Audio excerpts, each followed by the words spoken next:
ಸರ್ಕಾರಿ ಹಿರಿಯ ಪ್ರಾಥಮಿಕ ಶಾಲೆ ಸೂರ್ಯ ದೇವಸ್ಥಾನದಲ್ಲಿ 7ನೇ ತರಗತಿ ಓದುತ್ತಿದ್ದೇನೆ.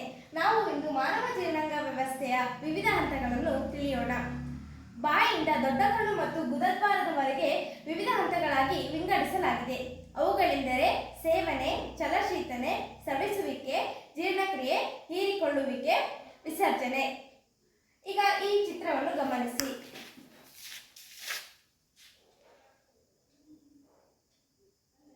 ಬಾಹ್ಯ ಕುಹರದಿಂದ ಜಠರ, ಜಠರದಿಂದ ಸಣ್ಣ ಕರಳು, ಸಣ್ಣ ಕರುಳಿನಿಂದ ದೊಡ್ಡ ಕರಳು, ದೊಡ್ಡ ಕರುಳಿನಿಂದ ಗುದದ್ವಾರ ತಲುಪಿದೆ.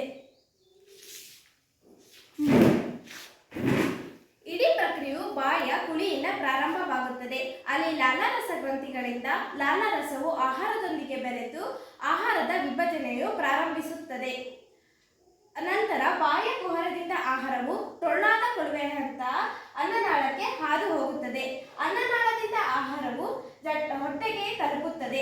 ಅಲ್ಲಿ ಅದು ಹೊಟ್ಟೆಯಿಂದ ಸ್ರವಿಸುವ ಆಮ್ಲಗಳು ಮತ್ತು ಶಕ್ತಿಯುತ ಕಿಣ್ವಗಳ ಸಹಾಯದಿಂದ ಮತ್ತಷ್ಟು ಒಡೆಯುತ್ತದೆ. ಈ ಅರೆಜೀರ್ಣವಾದ ಆಹಾರವು ನಂತರ ಸಣ್ಣ ಕರುಳಿಗೆ ತಲುಪುತ್ತದೆ.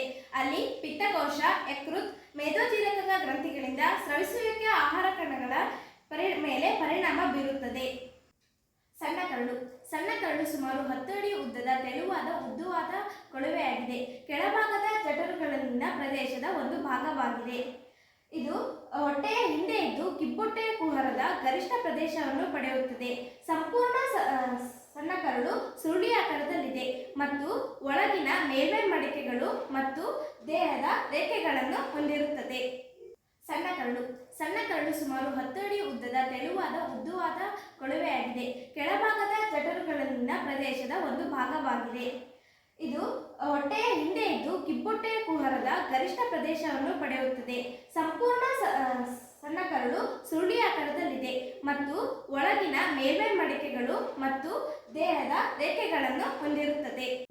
ದೊಡ್ಡ ಕರಳು. ಇದು ಸುಮಾರು 5 ಅಡಿಯ ಉದ್ದವಾಗಿದ್ದು ದಪ್ಪವಾದ ಕೊಳವೆಯಾಗಿದೆ. ಇದು ಸಣ್ಣ ಕರುಳಿನ ಮೇಲಿನ ಮತ್ತು ಪಾರ್ಶ್ವದ ಅಂಚುಗಳ ಮೇಲೆ ಸುತ್ತುವರಿಯುತ್ತದೆ. ಇದು ನೀರನ್ನು ಹೀರಿಕೊಳ್ಳುತ್ತದೆ ಮತ್ತು ತ್ಯಾಜ್ಯಗಳನ್ನು ಪಡೆಯಲು ವಿಭಜಿಸುವ ಬೆಂಬಲಿಸುವ ಬ್ಯಾಕ್ಟೀರಿಯಾಗಳನ್ನು ಹೊಂದಿರುತ್ತದೆ. ಗುದನಾಳ.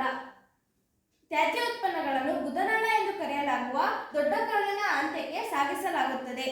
ದೇಹದ ಮಲ ಎಂಬ ಘನ ವಸ್ತುವಿನ ರೂಪದಿಂದ ಇದು ಹೊರಹಾಕಲಾಗುತ್ತದೆ. ಧನ್ಯವಾದಗಳು.